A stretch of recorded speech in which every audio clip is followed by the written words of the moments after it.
Good morning, students. I hope you're going to have a great day today. Today is Wednesday, April 8th, 2020.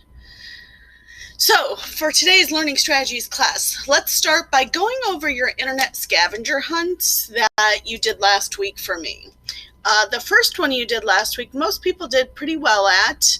A few people lost a few points here and there on little things.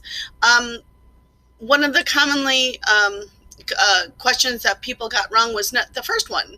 So what did Sergey Brin and Larry Page, who founded Google, originally name what is now known as Google Search? So they were grad students working on their PhDs at the time, and they named it BackRub. It was a school project, and it became so good and so popular that they decided to turn it into a business, and they later called the algorithm PageRank after Larry Page, who actually came up with the algorithm to do Google search, and then they named their company Google after the mathematical term Google, which means a one followed by a million zeros.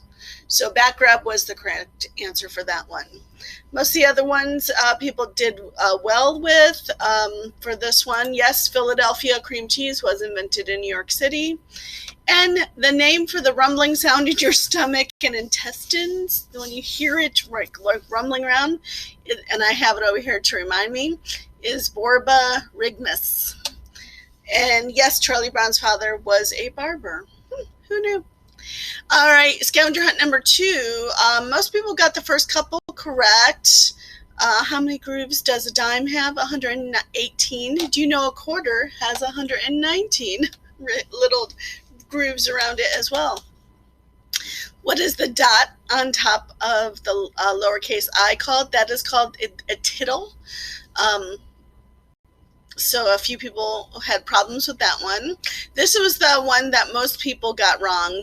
In the world of the Green Lantern, he is a superhero for DC Comics. Colors represent different cores or categories of heroes and villains. And so what emotion does the color orange signify? Orange in the world of the Green Lantern signifies greed or avarice. That means you want stuff, you're greedy, and you want to keep things to yourself and collect things and not share. So a lot of people had trouble with that. Some people found what does orange signify, but they didn't tie that together with the Green Lantern. And then a few people got this one wrong, which was what is the real name of the Cookie Monster from Sesame Street? His real name is Sid, but everybody just calls him Cookie Monster as his nickname. Okay, otherwise everybody did pretty well on this one. A few people, I sent you private messages about what you should, if you didn't do well at either at these, especially number 2 scavenger hunt, it's because the URL you put down on here, the website, the results, you gave me the Google search results page, but not an actual page of a website. So you lost points for that. If you want to redo those and resubmit it, I will grade it for, give you more points for it. Okay? So for today's activities, what I'm going to have you do today is I am going to first have you do an Edpuzzle called, it's from PBS NewsHour, and it's basically your phone is trying to control you and control how you function during the day. It's kind of an interesting video, and I think you'll find it very interesting. So do they answer the questions along the way? You are going to get points for filling that out the best you can.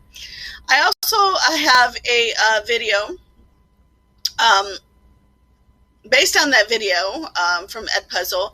I want you to think about how much time you spend on your phone or your other mobile devices like tablets throughout the day. Now, right now, it's hard because sometimes that's, especially if you're the only one, if you're the only kid in your house, or I'm here by myself at my apartment. My phone is my lifeline to connect to the outside world. So it's kind of hard to say, don't use your phone. sometimes it's a necessity, but I really want you, during this quarantine time, I want you to think about how much time you're on your phone, and do you need to be on your phone? Because pre-quarantine, I was probably on my phone about 3 hours a day, which was still a lot. But right now, I'm about 6 to 8 hours a day, depending on if it's a weekend or not, and what else is going on. So, and I want you to think about if you could put your phone down for like 6 hours and play some board games with your family, or go outside, take a bike ride, do something.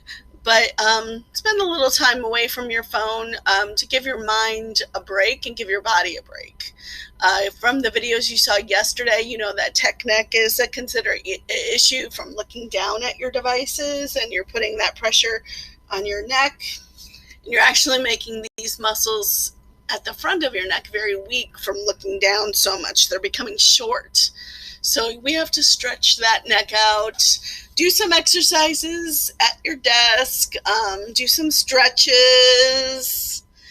So you're not in the same position all day long. Help your body out. I can't see it, but I have an exercise bike over here. I go on a couple times a day just to help me move my body a little more. And I want you to think about these things as we're kind of stuck in the house. Okay, so do those two activities. They shouldn't take too much time today. And then I'm going to talk next week about kind of information safety, and we're going to talk about what that means in this digital age. Okay, have a great day, and email me if you have any issues. I'm available to Zoom if you want to Zoom. Thanks. Bye.